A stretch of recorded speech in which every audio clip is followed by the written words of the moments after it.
पहचान है। यह तिरंगा हमारे दिलों का स्वाभिमान है। यही है गंगा, यही हिमालय, यही हमारी जान है। यह 3 रंगों से रंगा अपना प्यारा हिंदुस्तान है, प्यारा हिंदुस्तान है। सर्वप्रथम मां शारदे के चरणों में मेरा वंदन। परम मुख्य अतिथि प्रधानाचार्य जी, गांव से पधारे हुए सभी मेहमान व मेरे देवतुल्य गुरुजन और सभी बड़े व छोटे भाई बहनों को गणतंत्र दिवस की हार्दिक शुभकामनाएं। मैं आयशा राजपुरोहित क्लास 12 साइंस से आज गणतंत्र दिवस के पावन अवसर पर मैं अपने विचारों को आपके सामने व्यक्त करना चाहूंगी कि देशभक्ति वो नहीं जो हम पे थोप दी जाए, कि देशभक्ति वो नहीं जो हम पे थोप दी जाए।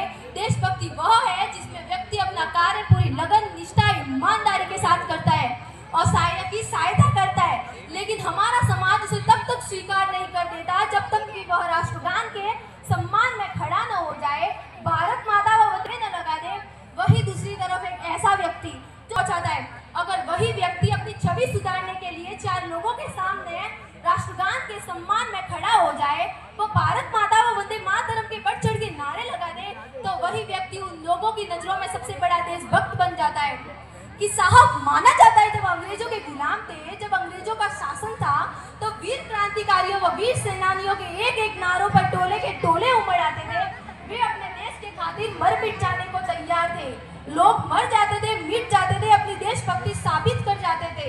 लेकिन साहब आज हम ऐसे आजाद भारत देश में निवास करते हैं जहां आवश्यकता नहीं है अपने देश के खातिर मर मिट जाने की, अपितु जो व्यक्ति अपने स्वयं के कार्य के प्रति पूर्ण रूप से समर्पित हो जाए तो वही हमारे लिए सबसे अच्छी व सच्ची देशभक्ति होगी। कि साहब बात करेंगे हम वीर क्रांतिकारियों की जो अपनी जान गंवा बैठे अपने देश के खातिर, तो उनमें 23 वर्षीय कैप्टन मनोज पांडे का भी नाम आता है, जो अपनी अंतिम सांस तक दुश्मनों से लड़े थे। जब दुश्मन हमारी मातृभूमि की ललाट पर आकर बैठ गए तो उन्होंने उनका बहादुरी के साथ सामना किया। जब 5 बंगलों में से 3 बंगलों को खत्म करने के बाद जब उनके शरीर पर 4 गोलियां लगी तो उनकी अंतिम गोली से पहले उनके द्वारा कहे गए 2 शब्द आज भी अमर है, ना छोड़ो, जिसका अर्थ है दुश्मन को जिंदा मत छोड़ना। वह उसी रात गोरख राइफल के जवानों, आयोगों और खाली उत्कर्ष के साथ पाकिस्तानियों को चुन चुन कर मार डाला और अपने भारत देश का तिरंगा लहराया। कि क्या फर्क पड़ता है जवान सड़क पर रोज मरते हैं, कि क्या फर्क पड़ता है जवान सड़क पर रोज मरते हैं। अरे वो मरते हैं तभी तो हम यहाँ मौज करते हैं। तुम मौत के नाम पर कांप उठते हो, तुम मौत के नाम पर कांप उठते हो, वो सीना तान के मौत का इंतजार करते हैं। कि साहब माना जाता है कि हम दुनिया के सबसे बड़े लोकतंत्र हैं, लेकिन मुझे लगता है कि हमारा दिमाग और सामाजिक मान्यता पूर्ण रूप से लोकतांत्रिक नहीं है। यदि वे लोकतांत्रिक होती तो हमारी सोच में यह कभी पैदा नहीं होता कि ब्राह्मण व दलित के बीच में भेद है, ब्राह्मण व दलित के बीच में भेद है। साहब बात करेंगे हम राजनीति के मामले में, तो हमारा समाज ये नहीं देखता कि किसी राजनेता ने 50 सालों में अपने देश, अपने समाज के लिए क्या किया। अभी तो उनके लिए अधिक मायने रखता है कि किस राजनेता की पार्टी ने 50 दिन में कितना बड़ा प्रचार किया।